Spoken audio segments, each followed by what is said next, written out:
Hello friends, welcome to my YouTube channel. दोस्तों, आज हमारा जो टॉपिक है वो पूर्ण प्रतियोगिता में फॉर्म का संतुलन कैसे निर्धारित किया जाता है, इसको आज हम लोग समझेंगे। तो सबसे पहले हम लोग ये समझेंगे कि संतुलन का क्या मतलब है। फॉर्म का संतुलन तो ठीक है, लेकिन संतुलन का क्या अर्थ होता है, इसे आज हम लोग समझेंगे। इससे पहले कि हम पढ़ाई स्टार्ट करें, इससे पहले मैं आपको बता दूं कि मैंने बहुत सारी पिछली वीडियोस को भी अपलोड किया है। अगर आप लोगों ने मेरी पिछली वीडियोस को नहीं देखा है तो प्लीज़ मेरे चैनल में जाकर मेरी पिछली वीडियोस को देख लें और उसे लाइक शेयर सब्सक्राइब करना तो बिल्कुल भी मत भूलिएगा। चलिए दोस्तों, स्टार्ट करते हैं। तो संतुलन का अर्थ क्या होता है? Meaning of equilibrium. दोस्तों, संतुलन का बिंदु जो होता है वो अधिकतम लाभ का बिंदु होता है। उत्पादन कर रही प्रत्येक फर्म का उद्देश्य होता है कि अधिकतम लाभ कमाना। जिस बिंदु पर फर्म का अधिकतम लाभ कमाएगी वह बिंदु उसकी संतुलन का बिंदु होता है। दोस्तों, अर्थशास्त्र में संतुलन बिंदु उसको कहते हैं जिसमें फर्म को सबसे अधिक लाभ प्राप्त होता है और वह उस सिचुएशन में चेंज नहीं करना चाहती है। उसी बिंदु को हम लोग संतुलन का बिंदु कहते हैं। दोस्तों, आप समझ गए होंगे कि संतुलन क्या होता है। आगे हम लोग समझेंगे कि फर्म के संतुलन को मापने की कौन कौन सी विधियाँ हैं, किस प्रकार से हम लोग फर्म का संतुलन मेज़र कर सकते हैं। तो इसकी दो रीतियां हैं। पहली रीति ये है कि टीआर और टीसी के अंतर से हम लोग जानते हैं कि कैसे फर्म का संतुलन होगा, और एमआर और एमसी से भी जानेंगे कि किस प्रकार से फर्म का संतुलन होता है। तो एक एक करके हम लोग स्टार्ट करते हैं। दोस्तों, फर्म संतुलन की रीतियाँ, methods of producer of firms equilibrium. Okay, first है कि कुल आगम एवं कुल लागत रीति, total revenue and total cost.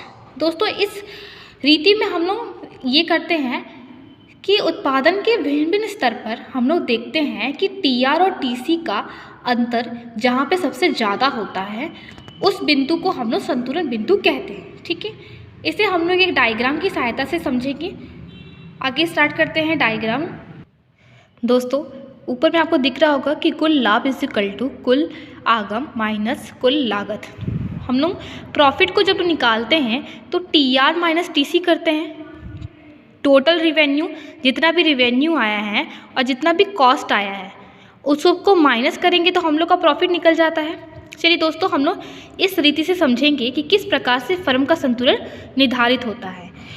आप देख रहे होंगे कि एक्स एक्सिस पर मैंने आउटपुट को लिया है और वाई एक्सिस पर मैंने रिवेन्यू और कॉस्ट को लिया है। एक सीधी रेखा टीआर जो है, टोटल रिवेन्यू जो है, वो एक सीधी रेखा है जो नीचे से ऊपर की ओर जा रही है और पी बिंदु से स्टार्ट होकर टी को काटेगी, फिर एस को काटते हुए टीसी रेखा, टोटल कॉस्ट रेखा जो है वो जा रही है।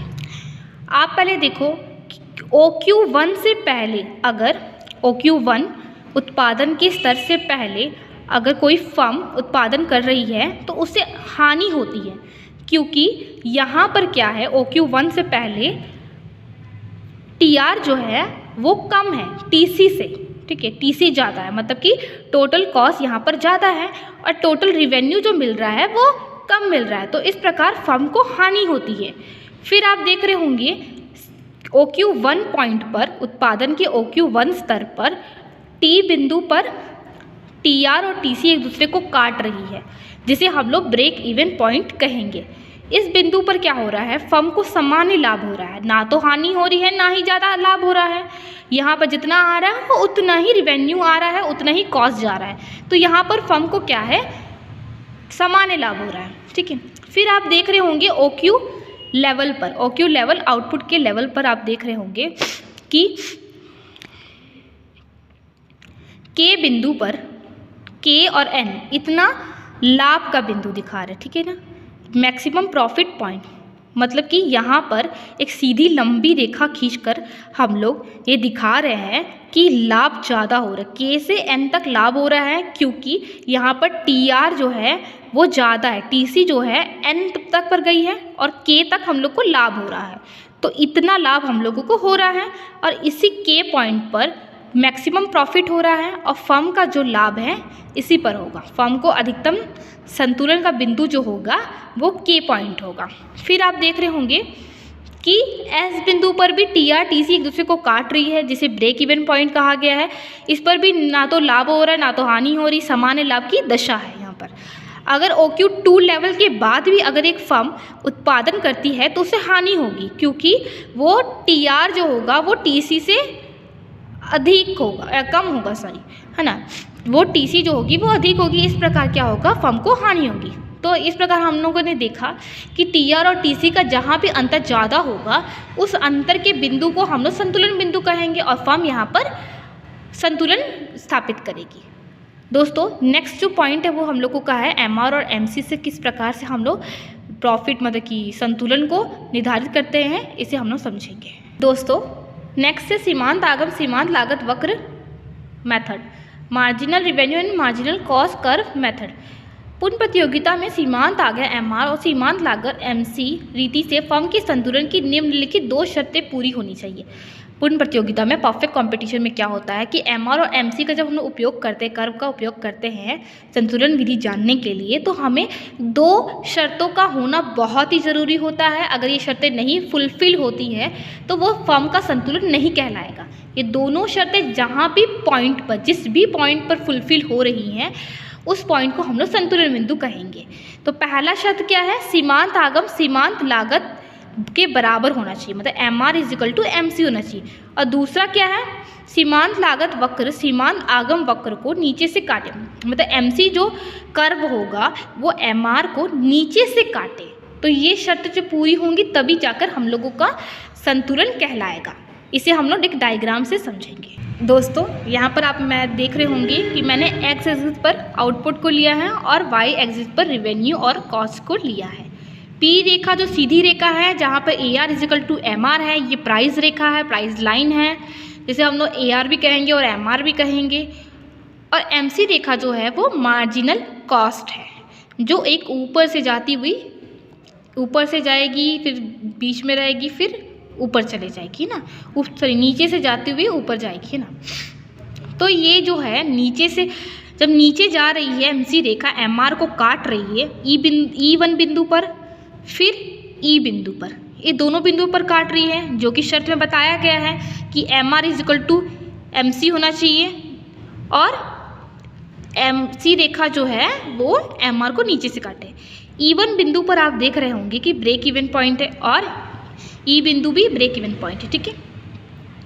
OQ1 लेवल पर आप देख रहे हो कि OP प्राइस है, E1 जो है संतुलन बिंदु जहाँ पर MC रेखा MR को काट रही है, ठीक है।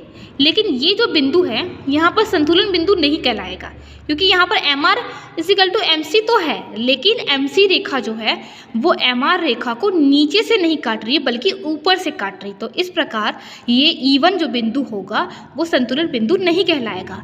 फिर आप देख रहे हैं कि MC रेखा और MR M पॉइंट पर मिनिमम कॉस्ट पॉइंट है, यहाँ पर जो है बहुत ही कम कॉस्ट लग रहा है M बिंदु पर, और MR और MC का जो डिफरेंस है बहुत ज़्यादा, यहाँ पर इतना सारा लाभ हो रहा है, E1 M और E के बराबर लाभ हो रहा है OQ लेवल पर, ठीक है। फिर OQ2 लेवल पर आ जाइए, E बिंदु पर संतुलन बिंदु कहलाएगा, क्योंकि यहाँ पर MR और MC तो = है, इक्वल है। और सेकेंड शर्त जो है MC रेखा जो है नीचे से काट रही है MR को, यहाँ भी MR = MC और MC रेखा नीचे से काट रही है, तो इस प्रकार E बिंदु जो होगा फर्म का संतुलन बिंदु कहलाएगा। दोस्तों आप दोनों शर्तों का मतलब तो नहीं समझे होंगे, ठीक है, मैं आपको समझाती हूँ एक करके।